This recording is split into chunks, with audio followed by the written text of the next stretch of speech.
Hello everyone. तो आज चलिए पढ़ते हैं blood supply of I and orbit. So let's start.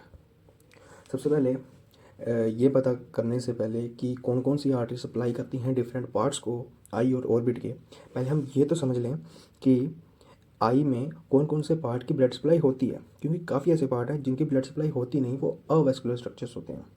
तो जैसे कि आपको एनाटॉमी ऑफ आई पता होगी, ये आईलिड और ये बल्बर कंजक्टाइवा, ये कॉर्निया, फिर बल्बर कंजक्टाइवा और फिर फोर्निक्स और पैल्पेब्रल कंजक्टाइवा। इधर आपकी आईलिड्स और इधर आपकी स्क्लेरा। ठीक है जी, स्क्लेरा और स्क्लेरा के बाद इधर आइरिस आ जाएंगी, इधर सीलियरी बॉडी, पीछे कोरोइड और फिर से इधर सीलियरी बॉडी और कोरोइड, और फिर इधर से ये लेंस आएगा और ये सबसे बाहर वाली तो स्क्लेरा होगी और अंदर हमारी क्या होगी, रेटिना। ठीक है, अब इसको लेबल करते हैं। सबसे पहले लिड्स, कंजक्टाइवा, कॉर्निया और ये एक्वस ह्यूमर, उसके बाद लेंस, उसके बाद स्क्लेरा सबसे बाहर वाली कवरिंग, कोरोइड, कोरोइड आगे जाके सिलियरी बॉडी बनाएगा और उसके आगे ये आइरिस और सबसे अंदर रेटिना। और चलिए अब पहले देखते हैं कौन सी अवेस्कुलर स्ट्रक्चर्स होती हैं। चलो, कॉर्निया अवेस्कुलर स्ट्रक्चर होती है, ये हमने पढ़ा था। लेंस भी अगर आपको पता हो तो अवेस्कुलर स्ट्रक्चर होता है। स्क्लेरा को हम हाफ ही शेड करेंगे क्योंकि स्क्लेरा ऑलमोस्ट अवेस्कुलर होती है। स्क्लेरा की एक लेयर जो होती है जिसे हम एपिस्क्लेरा कहते हैं, उसमें होती हैं सारी की सारी ब्लड वेसल्स। एक्वस ह्यूमर भी, इसकी कोई ब्लड सप्लाई नहीं होगी और विट्रस ह्यूमर की भी नहीं होगी। तो बचा क्या हमारे पास बचा है retina, choroid, ciliary body, iris, बाहर से लिड, कंजक्टाइवा। ठीक है, तो चलिए आगे चलते हैं और लिखना शुरू करते हैं। सबसे पहले आपको पता है कि हार्ट में से दो ब्लड वेसल्स निकलती हैं, external carotid artery, internal carotid artery. ठीक है, ब्लड के आगे। और इंटरनल कैरोटिड आर्टरी की एक ब्रांच होती है, उसे कहते हैं ऑप्थेल्मिक आर्टरी। और ये जो ऑप्थेल्मिक आर्टरी होती है, इसकी कुछ ब्रांचेस होती हैं और उन ब्रांचेस को हमने दो पार्ट्स में डिवाइड कर दिया। एक होंगी ओकुलर ब्रांचेस और एक होंगी ऑर्बिटल ब्रांचेस। ओकुलर ब्रांचेस वो होंगी जो पर्टिकुलरली ग्लोब ऑफ द आई को सप्लाई करेंगी और जो कुछ उसके बाहर वाले स्ट्रक्चर्स को भी सप्लाई करेंगी, उसको हम कहते हैं ऑर्बिटल ब्रांचेस। चलिए अब ऑर्बिटल ब्रांचेस पे थोड़ा सा फोकस करें। तो ऑर्बिटल ब्रांचेस में आती हैं पांच ब्रांचेस मेनली। सबसे पहले आएंगी लेक्राइमल, लेक्राइमल के बाद एक आएगी superior orbital artery, superior orbital के बाद एंटीरियर एथमोइडल, पोस्टीरियर एथमोइडल और मीडियन आर्टरी। ये पांच ब्रांचेस हो गई। अब ये समझो कि एंटीरियर एथमोइडल और पोस्टीरियर एथमोइडल ये दोनों अपने अपने पर्टिकुलर कैनाल और फोरामेन से होकर नोज़ में चली जाएंगी। ये मीडियली आएंगी, एंटीरियर एथमोइडल और पोस्टीरियर एथमोइडल नोज़ में चली जाएंगी और एंटीरियर एथमोइडल साइनस को सप्लाई करेगी और एंटीरियर एथमोइडल वो जो lateral wall of nose septum को सप्लाई करेगी। पोस्टीरियर एथमोइडल साइनस को भी सप्लाई करेंगी और लेटरल वॉल ऑफ नोज़ को और सेप्टम को भी सप्लाई करेंगी। ये आपने नोज़ में ज़रूर पढ़ा होगा। फिर आती हैं superior orbital. Superior orbital Fisher से आगे जाकर अपर लिड को थोड़ी सी सप्लाई करती है, अपर लिड प्लस ये सप्लाई करती हैं एलपीएस मसल को, लिवेटर पैल्पेब्रे सुपीरियोरिस को, प्लस फ्रंटल साइनस को प्लस स्कैल्प को। अगर हमने पढ़ना है हमारे आई के रिलेटेड तो मोस्टली हमें पता होना चाहिए कि लिवेटर पैल्पेब्रल सुपीरियोरिस और अपर लिड को सप्लाई करती हैं। ठीक है, ज़्यादा कॉम्प्लिकेट करने की ज़रूरत नहीं चीज़ों को। जो ऑप्थेल्मिक आर्टरी और वाइटल ब्रांचेस हैं उनमें 5 होती हैं, लेक्राइमल, सुपीरियर और vital, anterior ethmoid, posterior ethmoid और मीडियन। एंटीरियर और पोस्टीरियर एथमोइड जो होती है वो नोज़ में जाकर पर्टिकुलर जगह को सप्लाई करती हैं। सुपीरियर और वाइटल जो होगी वो सुपीरियर और वाइटल फिशर से जाकर अपर लिड और लिवेटर पैल्पेब्रल सुपीरियोरिस को सप्लाई करेंगे। और इधर ही फ्रंटल साइनस भी है तो फ्रंटल साइनस को भी सप्लाई करेंगे। और इधर ही हमारा स्कैल्प भी है तो स्कैल्प के कुछ पार्ट को भी सप्लाई करेंगे। समझ गए? सुपीरियर और वाइटल फिशर से आकर upper lid, frontal sinus, levator palpebral superioris और स्कैल्प। थोड़ी सी हेड एंड नेक की आपको एनाटॉमी के बारे में पता होना चाहिए ये थोड़ा सा पढ़ने से पहले। अब ये देखो, अब जो लेक्राइमल और मीडियन ब्रांचेस हैं ये अपनी सुपीरियर और इन्फीरियर ब्रांचेस देंगे। सुपीरियर इन्फीरियर इन वालों को कहेंगे superior and inferior lateral palpebral arteries, और इसको कहेंगे superior and inferior medial palpebral artery.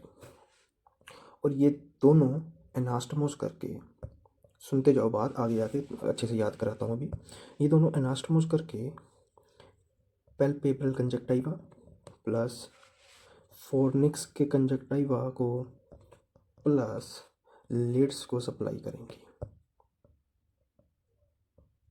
अगर डायग्राम से समझाऊं तो मान लो ये सुपीरियर व्यू है ऑर्बिट का और इधर है आईलिड, सॉरी आई बॉल, और ये है फ्रंट से व्यू। सुपीरियर व्यू मतलब इधर से काटा और ऊपर से देख रहे हैं ये वाला व्यू, और सामने से देख रहे हैं ये वाला व्यू। अब हमने क्या क्या पढ़ा था? हमने पढ़ी थी anterior ethmoid, posterior ethmoid, superior orbital. पहले इसको देखते हैं। एंटीरियर एथमोइडल और पोस्टीरियर एथमोइडल तो इधर से आके नोज में चली जाएंगी, सुपीरियर एंटीरियर और पोस्टीरियर। सिंपल। जो सुपीरियर ऑर्बिटल फिशर से निकली वो इधर से जाकर लिड को, फ्रंटल साइनस को, लिवेटर पैल्पेब्रल सुपीरियोरिस को और स्कैल्प को सप्लाई कर देंगी। Again simple.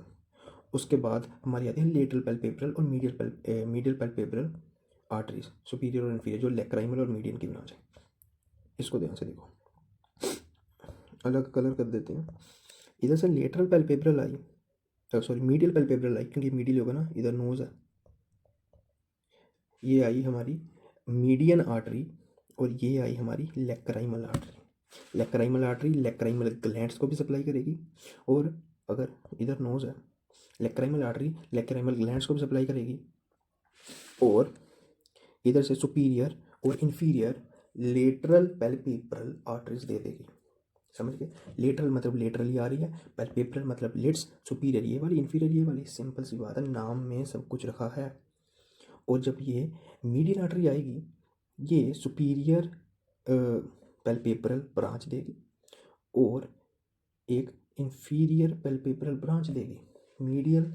और ये दोनों एनास्टमोस कर जाएंगी, और एनास्टमोस करके आईलिड्स के ऊपर एनास्टमोस कर रही हैं तो किसको किसको सप्लाई करेंगी?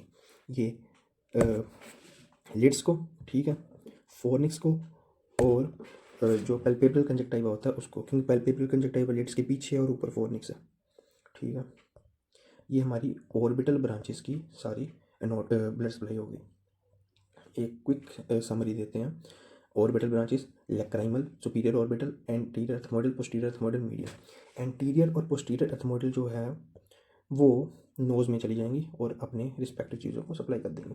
सुपीरियर ऑर्बिटल फिशर से जाएगी और lid, upper lid, LPS muscle, frontal sinus और स्कैल्प को सप्लाई करेंगी। सिंपल। और लेक्राइमल और मीडियन नर्व जो आएंगी वो superior and inferior lateral palpebral, superior and inferior medial palpebral artery देंगी। इधर एक एनास्टमोस बनेगा, एक इधर एनास्टमोस बनेगा, और इधर से लिड को सप्लाई करेंगी। लिड के पीछे पैल्पेब्रल कंजक्टाइवा है उसको सप्लाई करेंगी, और ऊपर जो फोर्निक्स है उसको सप्लाई करेंगी। अब आते हैं ओकुलर ब्रांचेस में। ओकुलर ब्रांचेस में आएंगी long posterior ciliary artery. Next है हमारी लॉन्ग है तो शॉर्ट भी होगी, शॉर्ट पोस्टीरियर सीलियरी आर्टरी। जो पोस्टीरियर सिलियरी आर्टरी है वो एक लॉन्ग है और एक शॉर्ट है। अगर पोस्टीरियर आर्टरीज हैं तो एक एंटीरियर सिलियरी आर्टरी भी होगी और एक होती है सेंट्रल रेटिनल आर्टरी। ठीक है, अब समझो एंटीरियर सिलियरी आर्टरी जो होती हैं वो होती हैं 7। ठीक है, 7 जो होती हैं ये मेनली सप्लाई करेंगी आपके मसल्स को। जो मसल्स एक्स्ट्राओकुलर मसल्स होते हैं, जो superior rectus, medial rectus, lateral rectus, inferior rectus, इनको सप्लाई करेंगी। जो लेटरल रेक्टस होता है उसको एक करेगी और मीडियल रेक्टस, इंफीरियर रेक्टस और सुपीरियर रेक्टस को 2 2 और 2 करेंगी, तो टोटल हो गई 7। ठीक है, ये हो गया। उसके बाद हम आते हैं central retinal artery. Central retinal artery, इसका नाम से पता चल रहा है कि रेटिना को सप्लाई करेगी। रेटिना ये समझो कि 10 लेयर्स की एक स्ट्रक्चर है, 10 इसकी लेयर्स होती हैं। जो इनर 6 लेयर्स होती है ना, inner 6 layer of retina, inner 6 layer of retina को सप्लाई करेंगी CRA, सेंट्रल रेटिनल आर्टरी। और जो एंटीरियर सिलियरी आर्टरी है वो आगे जाकर मसल्स को सप्लाई करेंगी। ये जो सारी आर्टरीज हैं, short posterior, long posterior, anterior ciliary, ये सारी कोरो, इधर हमारी आई बॉल है और इसमें सबसे बाहर वाली लेयर है स्क्लेरा, फिर है कोरोइड, फिर है रेटिना। ये सारी इधर से पंक्चर करती हैं अलग अलग जगह पर स्क्लेरा को, और स्क्लेरा और कोरोइड के बीच में ट्रेवल करती हैं। समझ गए, इधर से ये ट्रेवल करती हैं। फिर अब आती है long posterior ciliary artery. Long posterior ciliary artery जो है आगे जाएगी, लॉन्ग है मतलब आगे तक जाएगी, आगे तक जाएगी और इनको सप्लाई करेगी। क्या मतलब, सिलियरी बॉडी को, आइरिस को और रेटिना के 4 जो पार्ट्स होते हैं, जो 4 लेयर्स रह गई थी रेटिना की, उसको सप्लाई कर देंगे। तो इसका लिखते हैं हम, सिलियरी बॉडी को, आइरिस को,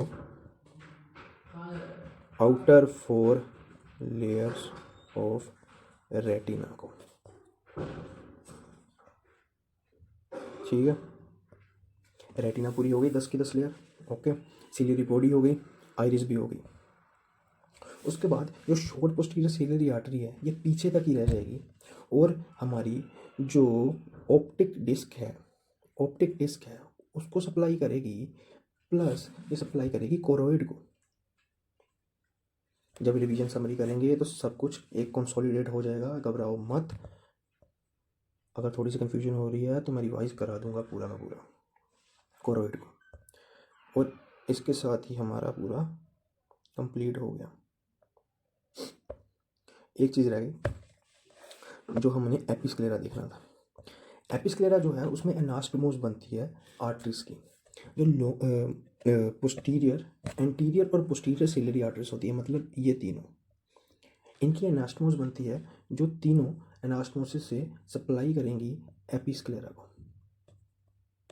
एपिस्क्लेरा जो है by anastomosis of anterior and posterior ciliary arteries, इसमें 2 लेयर्स बनती हैं एपिस्क्लेरा की। इसकी डेप्थ में जाने की ज़रूरत नहीं है, बस इतना याद रखो, ये एंटीरियर और पोस्टीरियर सिलियरी आर्टरी से ये एनास्टोमोस बनती है। अब ओकुलर ब्रांचेस को देखो, लॉन्ग पोस्टीरियर आगे तक जाएगी और आगे जाकर सप्लाई किसको कर देगी, आइरिस को सबसे आगे, और उसके पीछे क्या है, सिलियरी बॉडी को। और सेंट्रल रेटिनल आर्टरी को देखो, central retinal artery inner 6 layers of retina को सप्लाई करेगी, और जो लॉन्ग पोस्टीरियर आगे तक गई थी वो आगे जाते जाते आउटर 4 लेयर्स ऑफ रेटिना को भी सप्लाई कर देगी। मतलब रेटिना की 10 लेयर में से अंदर वाली जो 6 लेयर्स हैं उसको सप्लाई करेगी सेंट्रल रेटिनल आर्टरी, और जो बाहर वाली 4 है उसको करेंगी LPCA, long posterior ciliary artery. अब शॉर्ट पोस्टीरियर सिलियरी आर्टरी समझो, ये पीछे से आ रही है आई के और ज़्यादा आगे तक नहीं गई, इसलिए इसको शॉर्ट पोस्टीरियर सिलियरी आर्टरी कह रहे हैं। और पीछे पीछे क्या रह गया, आगे तो आगे सिलियरी बॉडी और आइरिस, पीछे है कोरोइड, तो ये सप्लाई करेंगी कोरोइड को और ऑप्टिक डिस्क को भी। अब एंटीरियर सिलियरी आर्टरी आ गई, पोस्टीरियर सिलियरी आर्टरीज थी अगर, तो एंटीरियर भी होगी। एंटीरियर में मस्कुलर ब्रांचेस जो होती हैं, और इसको मस्कुलर ब्रांचेस भी कहते हैं, क्योंकि ये मोस्टली सप्लाई करती हैं muscles of the extra ocular muscles को। 7 होती हैं ये नंबर में, जो लेटरल रेक्टस को एक करेगी, बाकी 2 मीडियल रेक्टस को, 2 इंफीरियर रेक्टस को, और 2 करेंगी सुपीरियर रेक्टस को। तो ये ओकुलर ब्रांचेस भी हो गई। फिर हमारा हो गया, रह गया था एपिस्क्लेरा। और ये तीनों जो है, ये जब कोरोइड और स्क्लेरा के बीच में से जा रही होती है, तो ये एनास्टोमोस बनाती हैं, जिसको कहते हैं जो एपिस्क्लेरा को सप्लाई करता है। तो इसमें से अगर हम देखें तो लिड्स का हमने बता दिया, लेक्राइमल और मीडियन पैल्पेब्रल आर्टरी, उनके जो एनास्टोमोस बनते हैं वो सप्लाई करते हैं। कंजक्टाइवा में 3 पार्ट्स होते हैं, जो पैल्पेब्रल और फोर्निक्स वाला है उनको तो वही सप्लाई करेंगी, superior and inferior lateral palpebral, और superior and inferior medial palpebral. पर जो bulbar part of the conjunctiva, उसको कौन सप्लाई करेगा? बल्बर पार्ट ऑफ कंजक्टाइवा को करेगी एंटीरियर सिलियरी आर्टरी। ठीक है, anterior ciliary artery bulbar part of conjunctiva को भी सप्लाई करती है। फिर आती है आइरिस को कौन सप्लाई कर रहा है? आइरिस आगे है तो लॉन्ग पोस्टीरियर सिलियरी आर्टरी आएगी पीछे से और आगे तक जाकर आइरिस को सप्लाई कर देगी। फिर जो आइरिस हो गया हमारा, क्या हो गया, आइरिस भी हो गया। अब सिलियरी बॉडी का भी सेम है, लॉन्ग पोस्टीरियर सिलियरी आर्टरी।